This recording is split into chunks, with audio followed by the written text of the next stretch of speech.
Саламатсызбы, Садыр Нуркожаевич. Бизден чукул демилгелеген интервьюбузга убакыт бөлгөндүгүңүзгө ыраазычылык билдиребиз. Азыр ар бир чечим, коомдук саясий турмуштагы ар бир кыймыл, өзгөрүүнүн бардыгы элдин талкуусунда турат, тыкыр көзөмөлүндө турат. Байкоо адаттан тышкары деңгээлде жүргүзүлүүдө десек болот. Анан ошондой окуялар болгондо, жаңылык болгондо, өзгөрүүлөр боло калганда бир топ маселелер боюнча суроо койгон жагдайлар да аз эмес эл тарабынан. Ошолордун айрымдарына биз сиздин оюңузду, пикириңизди билсек, жообуңузду алсак деп келип отурабыз.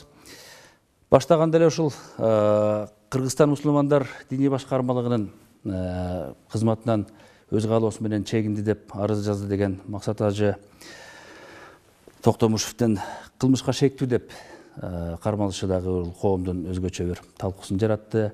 Ага Уда эле буга чейин дин иштери боюнча мамлекеттик комиссиянын директор кызматынан кеткен Акин Токталиев мырзанын дагы ушул ажылык келатканда муфтийдин кызматы талашка түшөт. Жана бул маселенин артында президенттин жанында жүргөн адамдар турат деп билдиргенин окудук да. Бунун канчалык негиздүү экендигин билгибиз келет. Көз карашыңыз, пикириңиз кандай бул маселе боюнча? Эми бул муфтий Максат Ажы Токтомушевдун айланасында бул чоң ызы чуу жаралды. Бул өтө резонанстуу иш, ошондуктан бул боюнча бул максатта эми мен майдалансам дагы башынан баштап айтып берүүгө туура келет да. Бул иште мурдатан эле бир ушул диний тармагында жүргөн аалымдар, диний тармагында жүргөн жарандарыбыз эки бөлүнүп алып чабышып келаткан ушундай жоруктар бар да. Бул тетиги мурунку жылдан баштап 4-5 жылдан бери келаткан эле окат экен бул. Мен баягы шайлоого жаңы аттанып аткан мезгилде ошондо баягы өзүмдүн милдеттеримди тапшырып анан шайлоого кеткен мезгил болчу. Азыр мен жаңылышпасам ушу декабрдын башы экен. Ушундай убакта штабта отурганда Максат Ажы өзү келген маган.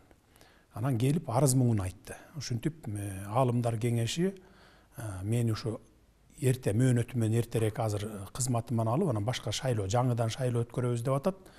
Биздин шайлоо болсо ушу апрель айында келип калмак. Ушуган бир 3-4 ай эле калды, 4 ай эле. Ошо өз убагында өтсө жакшы болот эле деп маган штабка келген.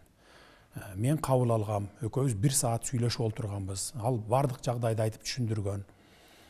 Анан мен ошол замат эле сурасам, ал киши айтты, ушу дин башкармалыгын көзөмөлдөгөн жанагы директор биздин мамлекеттик.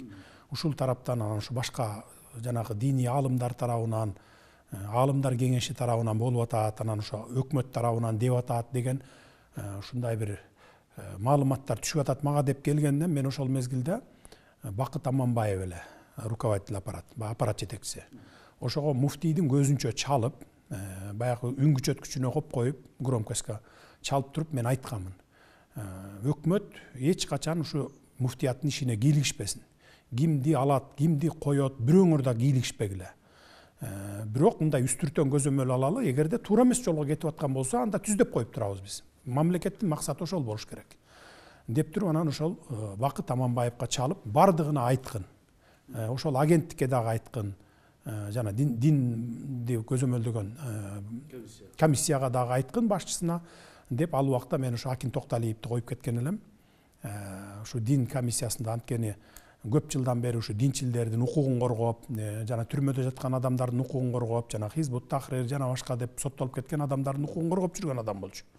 Анан мен ушулардын укугун коргосун деген максатта ошол кишини коюп кеткем дагы Бакыт Аманбаевка руководитель аппаратка айтканмын. Ошого сиз айтыңыз, бардыгына телефон чалыңыз. 3 ай 4 ай убакыт калыптыр. Анын эч айырмасы жок. Ошо апрелде эле ошо аалымдар кеңеши жанагындай курултай, дин тармагындагы курултай келип, кимди шайлап алса аны шайлап алсын. Только ошол биздин салттуу динди кармаган, динчилдердин баарын башын бириктирип турган, ызы чуу болбогон адамды койсун деп ушинтип токтотуп койгонмун. Бул ошо декабрдын башы болчу. Андан кийин мына ушу жакында эле ушу мен инаугурациянын алдында дагы мага маалымат келди. Кайрадан эле бай ызы чуу болуп атат. Ушу дин башкармалыгы эки бөлүнүп чабышып атат ичинен. Аалымдар кеңеши муну эртелеп бүгүн алып, Анан кийин кайра жаңыдан тез арада биз курултай уюштуруп шайлоо кылабыз деди. Себептерин сурасам, 2 себеби бар экен мунун. Анткени койгон баягы талаптары биринчиси акчаларды жеп койду деген, анан экинчиси болсо ошол баягы Чубак ажы сыяктуу бул Максат ажы дагы жана YouTube'да жүрбөйбү, сабак берет эмеспи? Суроо жоопторго берет, дин тармагында. Ошол жерден бул 2 жерден оозунан жаңылган экен. То есть баягы өзүнүн позициясынан жаңылган экен. Биздин салттуу динди айтпай тескери жакка үндөдүү деген талаптарды койгон экен. Анан ошол жерден мага маалымат жеткенден кийин мен эми Арзыбек Бурханов деген менин жанымда жүрөт, мурда депутат болгонбуз, чогуу жакшы таанышпыз. Ал жардамчы катары эле мен аны мен инаугурацияга даярданып атып, колум бошобогондуктан эле аны сурандым. Сен барып Максат ажыга жолугуп эле, өзүнө жолугуп. Эгерде ушундай ызы чуу болуп аткан болсо, баарынын башын бириктирип, ынтымакта тынч эле баягы тарап кетишсин, чепкен калпагын жаап эле, анан эгерде шайлоосу болсо, каалаган кишисин шайлап алсын. Биз мамлекет кимди шайла, муну шайла, тигини шайла деп киришпейбиз динине. Дин тармагындагы ошо динди түшүнгөн адамдар, чөйрөсүндөгү адамдар кимди кааласа ошону коюп алсын деп эле айткам. Анан анын баягы кетирген катачылыгы, ал түз баягы Максат ажыга барып эле сүйлөшкөндүн ордуна баягы Акин Токталиевке барып, баягы дин комиссиясынын төрагасы катары, баягы директор катары барып, ушундай ызы чуу болуп атыптыр, сиз Максат ажы менен барып ушуну баягы ызы чуу кылбай, 2 тарапты тең жараштырып басып коюңуз деп айткан экен. Анан ал барып анан туура эмес маалыматты айткан экен да, ушундай кет деп атат дегендей. Анан эртеси күнү баягы ызы чуусу басылгандын ордуна кайра күчөй баштады. Анан эсимде жок, ушу балким 5-күн бекен ушундай болчу. Баягы инаугурацияга жакындап калган мезгил эле, анан мен өзүм муфтийге чалдым. Телефон чалып айттым, ушу жума намазга баратам азыр. Сиз ушу мечитте күтүп туруңуз, нааразы болгон тарапты да топтоңуз, өзүңүздөрдүн тараптарды да топтоңуз, муфтиятты барып, мен ушу 2 тарапты тең угайынчы. Мен маалыматым, терең маалыматым жок бул боюнча.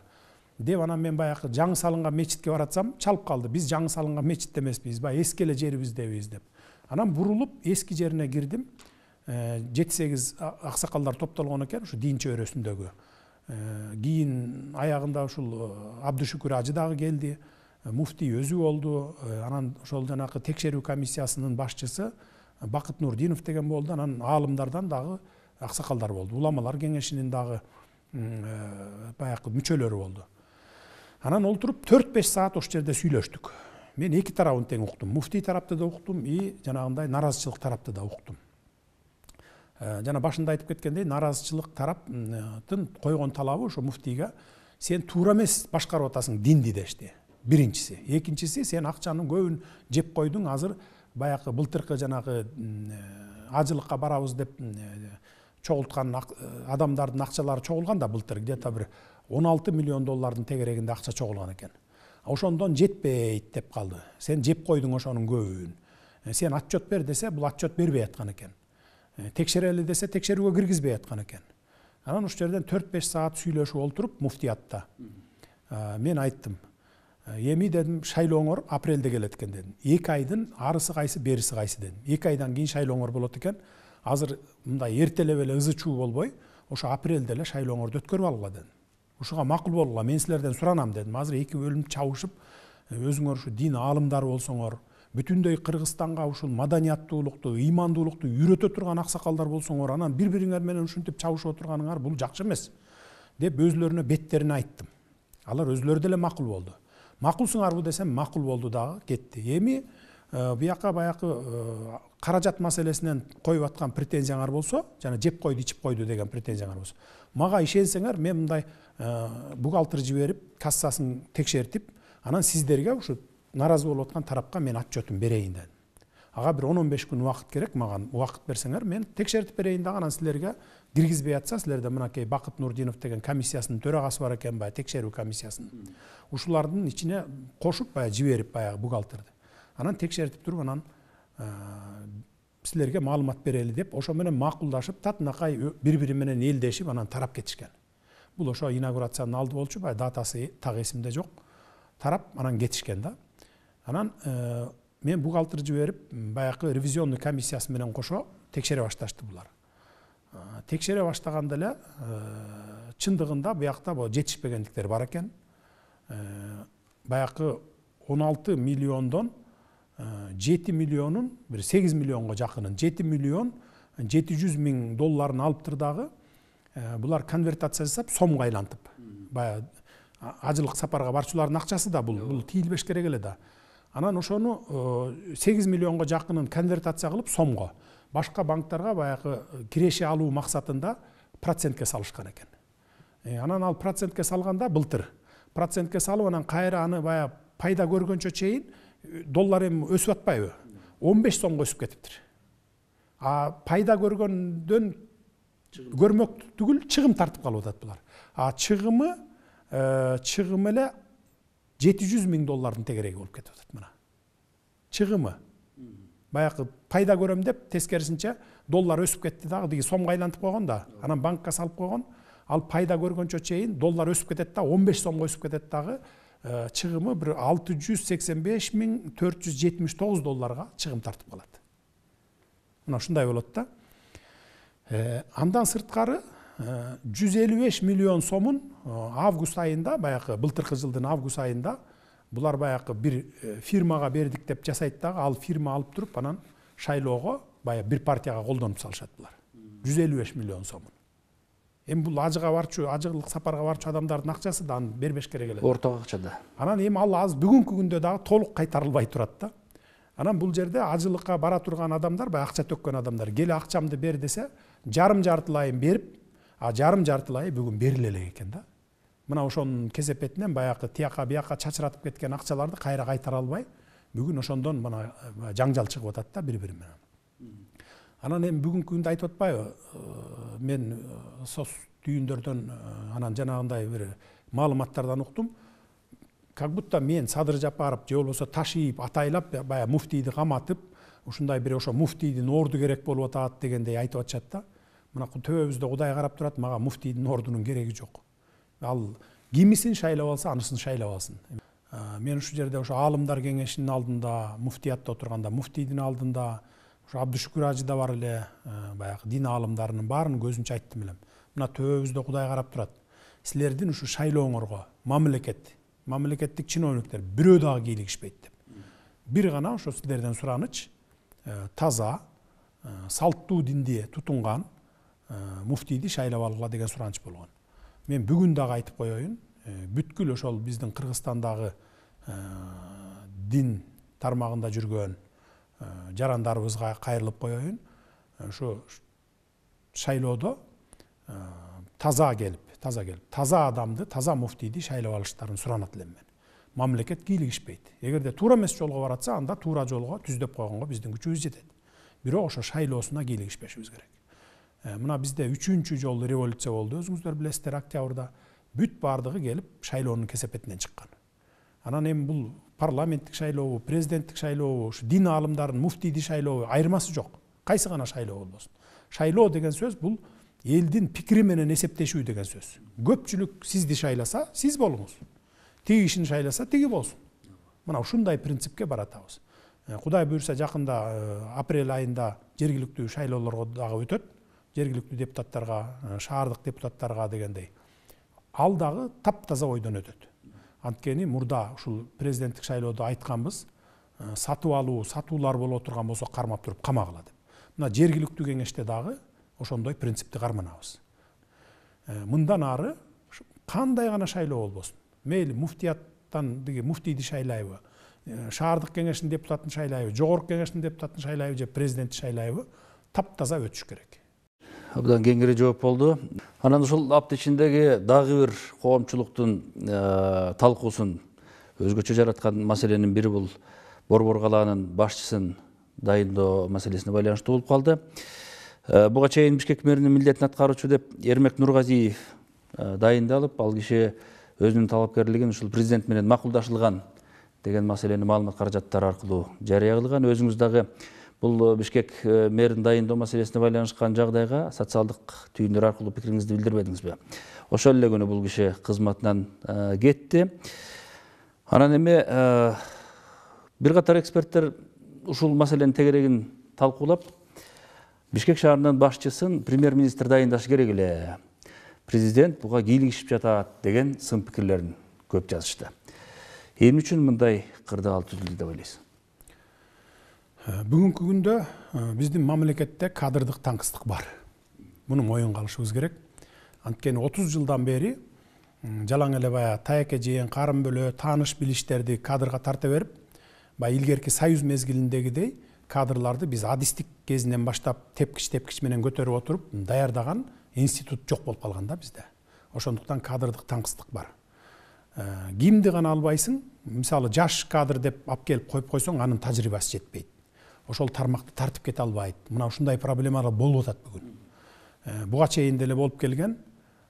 Коюп койсоң иштей берет. Бирок баягы же ар эмес, же бер эмес иштей бербеш керек да. Ошол тармакты көтөрүш керек, тартыш керек, элге кызмат кылыш керек, бюрократия, коррупция дегенди жок кылыш керек. А бизде бүгүн ошону жок кылалы деп атабыз. Анан мэр боюнча болсо дагы. Мэр келген мага приемго, ошо мэрликке мындай претендент болуп кетип атам, ушундай деп келгенде эми кабыл албай койбойсуң да. Кабыл алдым, сүйлөштүм. Жакшынакай идеялары бар балакен. Өзү мындай бир максаттарын айтты, пландарын айтты, жакшынакай пландарын айтты. Шаарды өнүктүрүү боюнча, шаардын өзүнчө банкы болуш керек, муниципалдык банк болуш керек деген ушундай бир жакшы эмелерин айтты. Анан мен бир эмес эки жолу сурадым. Артың тазабы? Десем, жок, мен эч кандай немем жок, таза артым. Деди. Анан мындай мурда мамлекеттик кызматтарда иштебеген экен, ушу шаар ичинде, ушу жалаң мындай курулуш тармактарында өзүнүн жеке менчик үйлөрүн салган, ушундай шаарды өнүктүрүүгө салымын кошкон бала экен. Анан эми ал айткан жок, мен бир адвокат аялды тоголото урдум эле, анан артымда ушу бир квартира талашым бар эле деп. Болгону ошол аялды бир урган экен. Анан квартира боюнча бир талаш маселеси бар экен. Мунун баарын кеч билдик. Ошол баягы мэр кылып койгондон кийин эле анан баякылар чыга баштады да. Чыга баштаганда эле анан мен өз оюмду интернетке жазып койдум. Эми аял кишини ошончолук урган адам эми бул мэр болуп барышы бул моралдык жактан да туура эмес депчи. Бул эми туура эмес. Репутациясы бузулган адамдар мамлекеттик кызматтарга барбаш керек деген эле ой пикиримди жаздым. Анан эртеси башка мэр барып туруп калды. Эми бул жерден мындан трагедия көрүштүн кереги жок.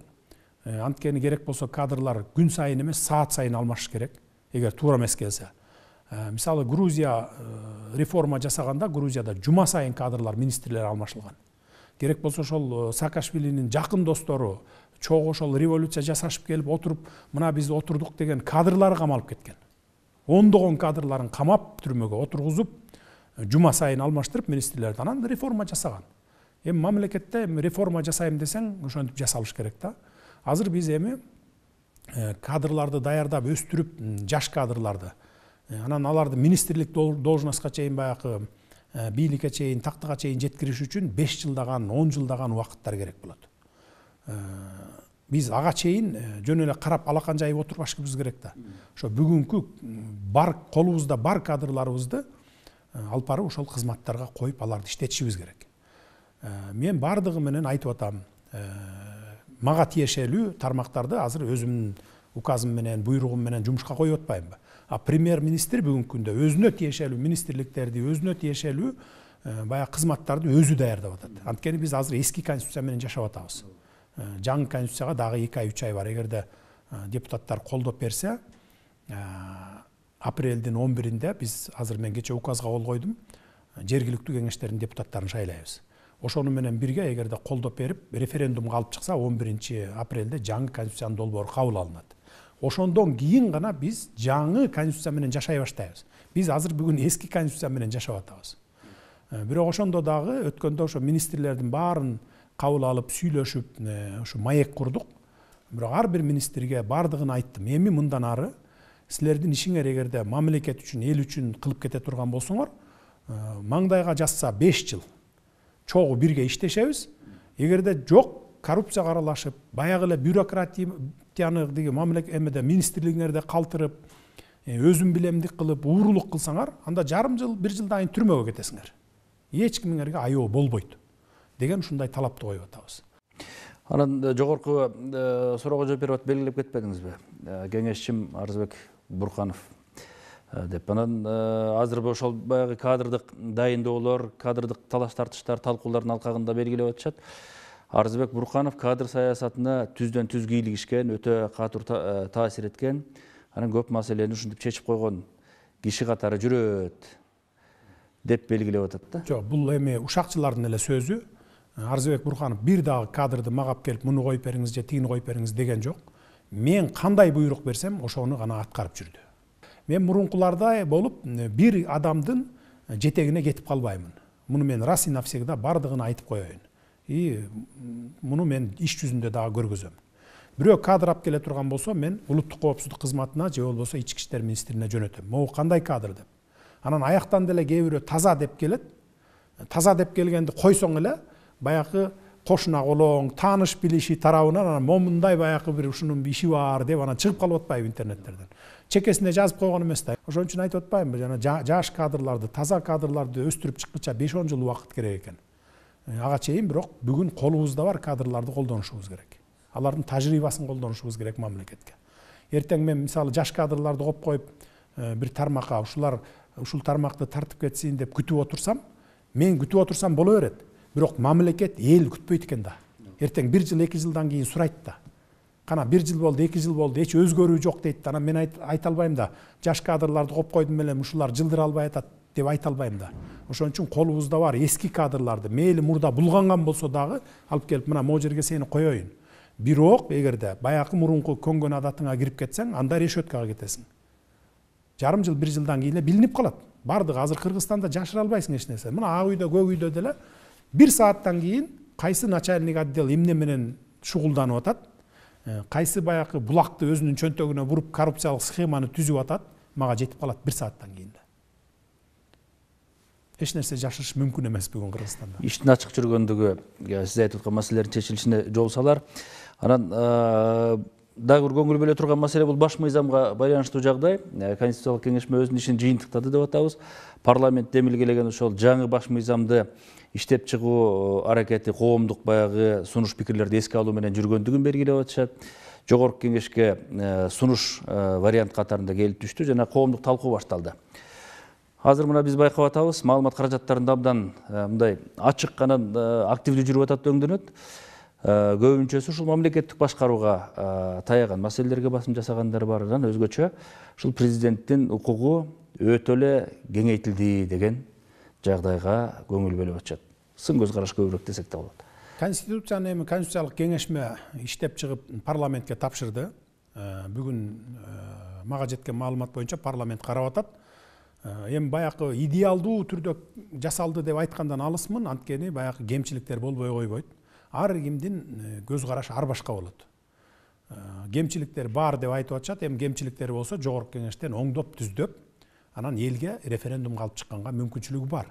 Аны эч ким бая мурункудай жок, только ушул конституцияны кабыл аласың, могу жерин ушундай кыласың деп бая 10 жыл мурункудай таңуулап, элге таңуулап кабыл алдыруу бизде андай максат жок. Мына конституциялык кеңешме 3 ай иштеди, анан алып чыкты. 3 айдын ичинде бардыгы түз эфирден көргөзүлүп турду.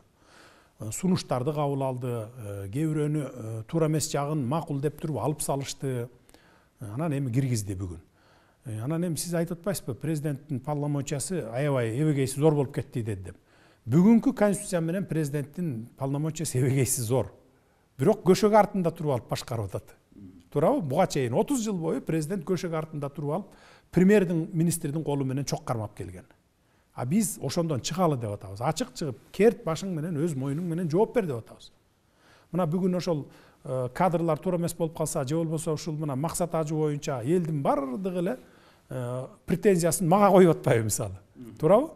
А мурда болсо кимге коерун билчү эмес да. Президент жооп берчү эмес, парламент жооп берчү эмес, премьер-министр, өкмөт жооп берчү эмес, бири-бирине шылтачууда. Мына тиги кылып койду, анан мунун кемчилиги, тигинин кемчилиги деп анан жыйынтыгында өкмөттү отставкага кетирип, анан мына өкмөт күнөөлүү экен деп баягы крайнийди таап эле айдап койчу да. Эми бул жаңы конституция боюнча андай болбойт деп атабыз. Мына ар бир кемчилик боюнча бир киши мойнуна жоопкерчиликти алсын, эртең эл алдында жооп берсин ошого деп атабыз. Мына практически кылып атабыз да, мына теория жүзүндө баягы айтып коюп эле, бирок практика жүзүндө эч ким жооп бербей калчу да мурда. Эми биз практика жүзүндө ачыкка алып чыгалы деп атабыз да. Эми аны азыр депутаттар алып киргизсе, анан элге референдумга чыгарса, анан талкуулайт да, эл өзүнүн добушун берет, баасын берет. Анан өкмөттүк түзүмдүн өзгөрүшүнө дагы кайрылбай кетпесек болбойт го. Кандай болот деген суроону коомчулук күн сайын коюп атат. Бул жаңылануу кантип кетет деп. Анан алардын арасында баягы ачык кайрылуу менен чыгып, ушул ишти ушинтип өнүктүрүп кетет элек деген позициясын билдирген бул миграция кызматы болду окшойт. Өзүңүздүн дарегиңизге кат менен кайрылып, азыркы кырдаалда миграциялык жагдай өтө курчуп турган учурда өзүнчө эле көз карандысыз кызмат катарында иштеп кетсе бир натыйжа берет эле деген маселени коюп атат да. Өзүңүз дагы кол койгон указдардын катарында дал ушул маселеге өзгөчө бир көңүл бөлүнгөн жагдайдын бар экендигин билебиз. Азыр көз карашыңыз, оюңуз кандай болуп турат? Ушул кайрылуудан кийин жана жагдайга карап. Миграция болуп отургандан көрөкчө, ошол тышкы иштер министрлигине берип койгонубуз эң туура болот.